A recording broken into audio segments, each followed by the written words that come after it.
My neighbor slammed on my front door at 6:17 on a Wednesday morning, so hard I genuinely thought somebody had crashed a truck into the house.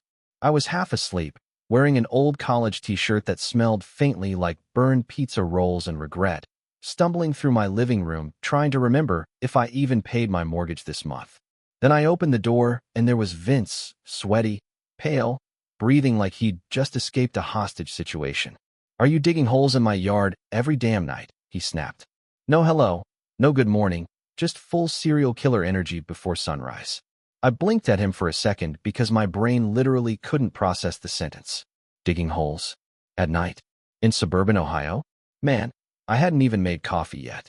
"What are you talking about?" I asked, and Vince rubbed both hands over his face like he was trying not to completely lose it. "Every night at exactly 2:12 a.m. I hear digging," he said, voice shaky now, slow, steady, like somebody using one of those little gardening shovels, and it's always coming from your side of the fence. Now, normally I would have laughed because Vince had a reputation in the neighborhood for overreacting to everything. Last summer, he called HOA security because somebody's wind chime was psychologically aggressive. I'm not kidding, but this felt different. The guy looked genuinely terrified. So I followed him across the wet grass behind our houses, the morning fog still hanging low over the yards, and when we got to the fence line, he pointed down without saying a word. For holes.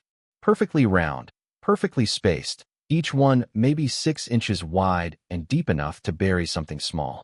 Not messy like raccoons or dogs digging around for garbage. These looked measured, almost surgical. And suddenly my stomach did that weird little drop because I knew immediately this wasn't normal. Vince crossed his arms and stared at me. "You seriously didn't do this?" he asked. I shook my head slowly.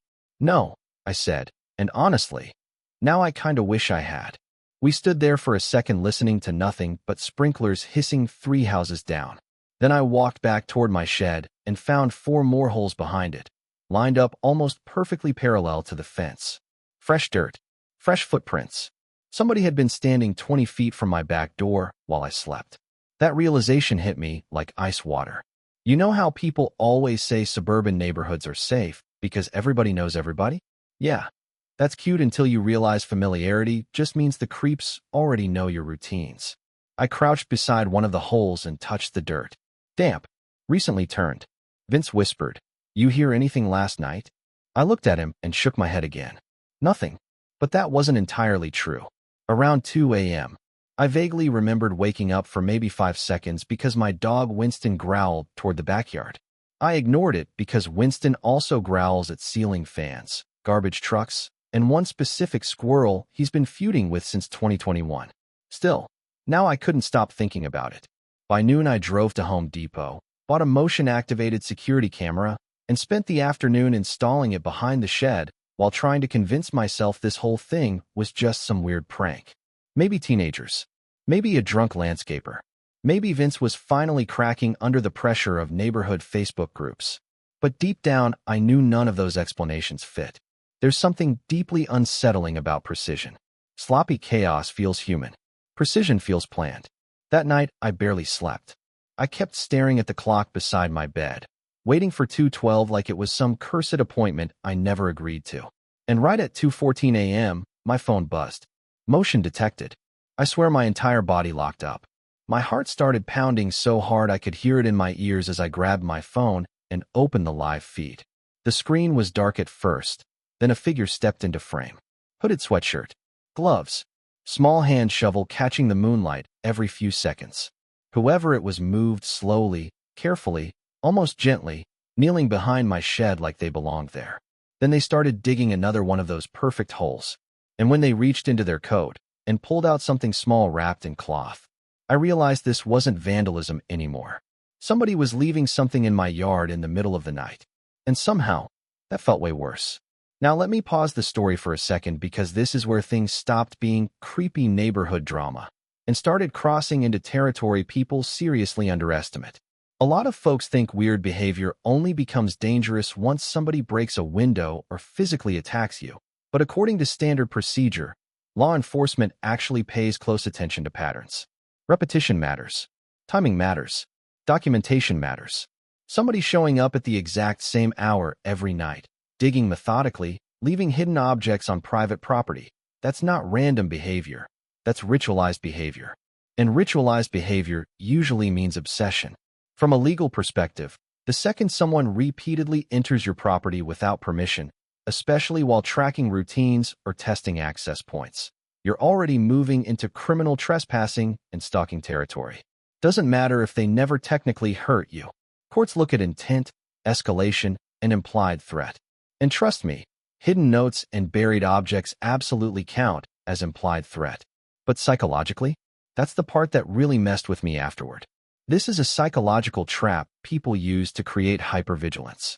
The goal isn't always immediate violence. Sometimes the goal is control, fear, making you question your own home, your own sleep, your own safety. Once somebody successfully invades your sense of security, they don't need to physically touch you anymore because your brain starts doing the work for them. Every creak becomes a threat. Every shadow becomes movement. And honestly, that's exactly what started happening to me. The lesson here is, people often ignore escalating behavior because each individual incident seems small. A weird sound, a strange note, a missing key. But predators, and yeah, I'm using that word intentionally, rely on that hesitation. They rely on you telling yourself you're overreacting, right up until the moment you realize you weren't paranoid enough. That first night after the camera footage, I didn't sleep at all. Not even a little. I sat on my couch with every light in the living room off except the TV glow, Winston curled beside my feet growling every couple minutes like he could feel my anxiety radiating through the floorboards. I kept replaying the footage over and over, zooming in until the image turned grainy and distorted, trying to catch something. A tattoo, a limp, anything recognizable. But the hoodie hid everything. The gloves hid everything. Whoever this person was, they came prepared. And honestly, that scared me more than if it had been some drunk idiot from down the block. Careless people make mistakes. Planned people don't. Around sunrise, I finally worked up the nerve to go outside and dig up whatever they buried. The dirt came apart soft and loose, like it had barely settled, and after maybe 30 seconds my shovel hit glass. I remember my chest tightening immediately because my brain knew before my hands did that this was bad. Really bad. I pulled out this tiny glass bottle wrapped in faded gray cloth, sealed at the top with dark red wax like some creepy low-budget horror movie prop. For one stupid second I almost laughed because it felt so absurd. Like, who even does this? But then I opened it. Inside was a rolled piece of paper. One word written in thick black ink. Soon. That was it. Just soon. No explanation. No threat. Somehow that made it worse.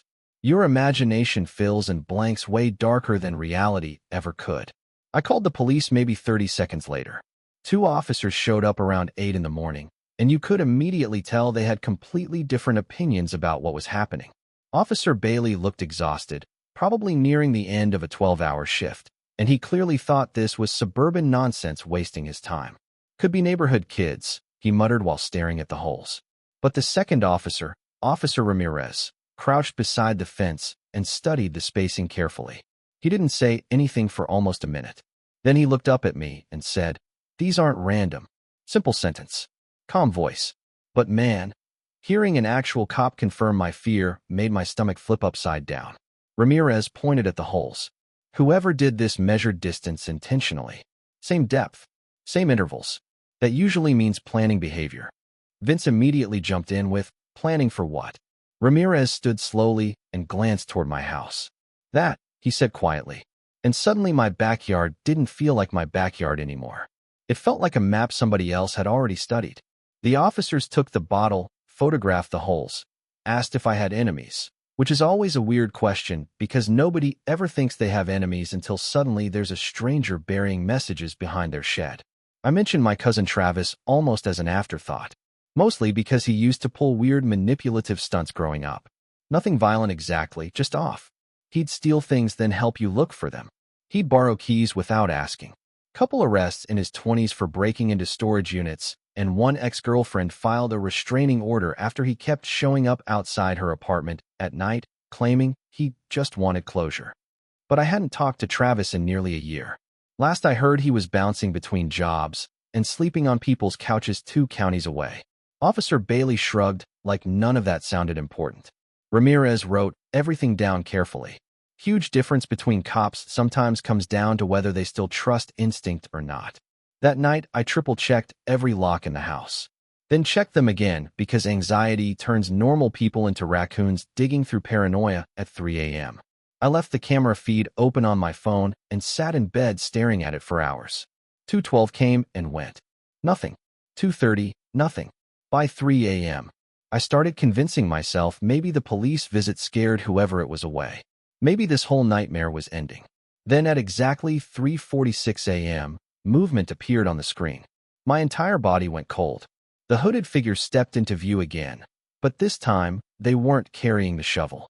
They walked directly toward the shed camera like they knew exactly where it was. Slow, confident, deliberate. They stopped inches from the lens and tilted their head slightly, almost curious. Then they reached up with one gloved hand and touched the camera. And for maybe half a second the hood slipped backward. I froze the frame instantly. My brain refused to process what I was seeing at first because familiar faces aren't supposed to appear inside nightmares. But there he was. Travis. My cousin. Same narrow jaw. Same scar near his eyebrow from when we crashed bikes as kids.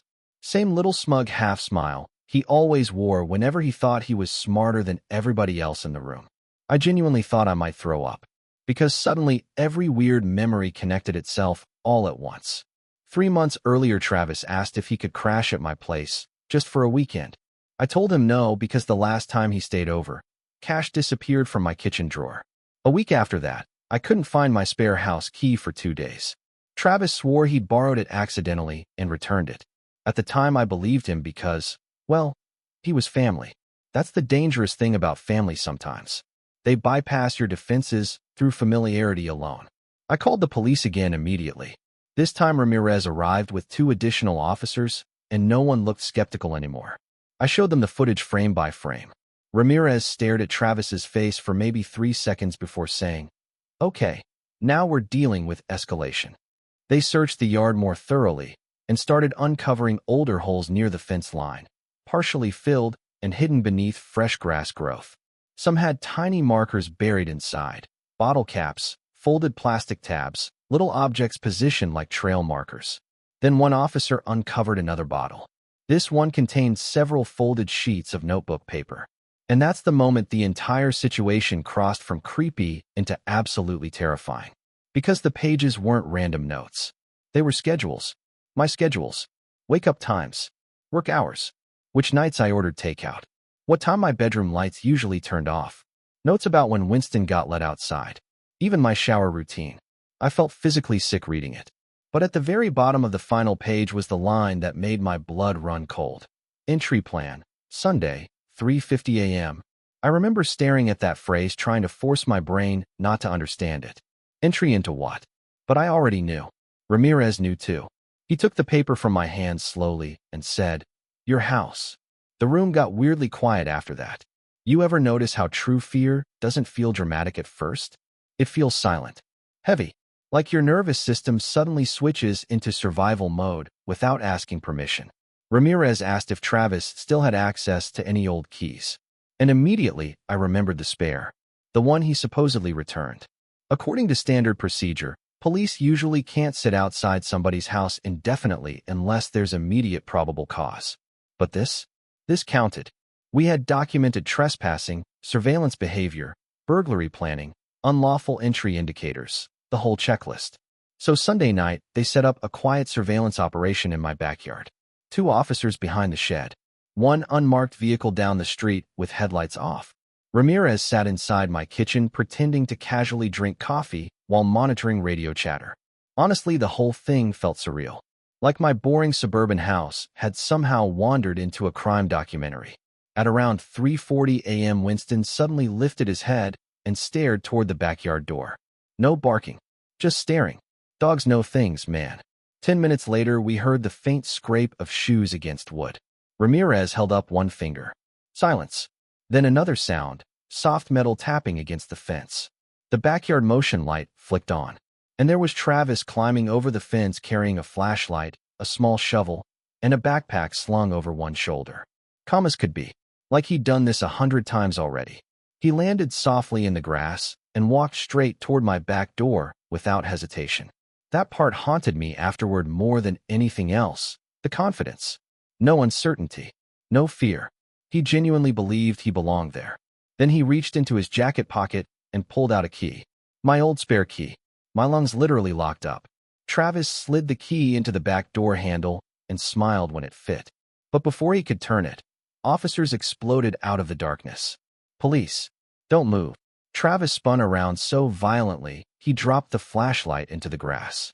He tried to run, but Officer Ramirez tackled him before he made it 3 steps. The whole backyard turned chaotic instantly, shouting, wrestling, Winston barking like an absolute maniac through the glass door. And Travis started screaming my name. Not angry exactly. Possessive. Like I'd betrayed him somehow. You think you're better than me? He shouted while officers forced his hands behind his back. You owe me. You hear me? You owe me. That sentence stuck with me for months because suddenly everything made sense. The holes, the notes, the rituals. None of it was random intimidation. Travis had built this entire fantasy in his head where my life somehow belonged to him because his own had fallen apart. This is a psychological trap a lot of unstable people fall into. Resentment mixed with entitlement. They convince themselves someone else's stability is stolen success. And once they believe that, violating boundaries starts feeling justified to them. Travis was charged with attempted burglary, stalking, criminal trespassing, and possession of burglary tools. Turns out investigators later found notebooks in his truck filled with surveillance details about multiple people, not just me. I changed every lock the next morning, installed floodlights, added more cameras, put up a taller privacy fence even though HOA rules technically hated it. Funny thing is, the fence never really made me feel safer. Because once somebody teaches you how vulnerable your normal life actually is, you can't fully unlearn it. Even now, sometimes I wake up around 2:12 in the morning for absolutely no reason at all. And for one horrible second, I still think I hear digging outside. Looking back now, the craziest part isn't even that Travis tried to break into my house. It's how many warning signs I explained away before things got dangerous. And I think a lot of people do that because we're taught this weird social rule that overreacting is somehow worse than underreacting. We don't want to seem dramatic. We don't want to accuse family members. We don't want neighbors thinking we're paranoid suburban weirdos clutching security cameras like conspiracy theorists. So instead, we rationalize everything. Missing key? Probably misplaced it. Strange noise outside? Probably an animal. Creepy behavior? Yeah, maybe they're just going through something. But the lesson here is, patterns matter more than isolated incidents. Healthy people respect boundaries naturally. Unhealthy people test them slowly, one tiny violation at a time, until your comfort zone gets pushed so far back you barely recognize your own life anymore. And honestly, that's exactly why cases like this escalate. Because predators, whether they're criminals, stalkers, manipulative relatives, whatever, rely on hesitation. They rely on familiarity. They rely on your desire to avoid conflict. From a legal perspective, one of the smartest things I accidentally did was document everything early. Photos, camera footage, dates, times. According to standard procedure, police can't act on bad vibes alone, but they absolutely can act on patterns supported by evidence. That's the difference between sounding paranoid and sounding credible. And if you live in an HOA neighborhood like I do, man, understand your rights before something happens. HOAs love obsessing over grass height and mailbox paint colors. But when actual safety issues show up, suddenly everybody starts passing responsibility around like a hot potato. Security cameras, motion lights, fence regulations. Learn what you're legally allowed to do before you need it. Because trust me, fear changes the way you think about privacy real fast. But psychologically, the biggest thing I learned is this. Home isn't just walls and locks. Home is routine. It's the feeling that you can fall asleep without wondering who's outside watching your windows. Once that feeling breaks, rebuilding it takes time. A lot more time than people realize. Even now, if Winston growls in the middle of the night, my heart still jumps before my brain catches up. And maybe that never fully goes away. So now I want to ask you guys something. What would you have done after finding that first hole? Would you have ignored it? Called the cops immediately? Confronted the person yourself? Because honestly, part of me still wonders how much worse this could have gotten if that camera hadn't gone off at exactly 2:14 in the morning.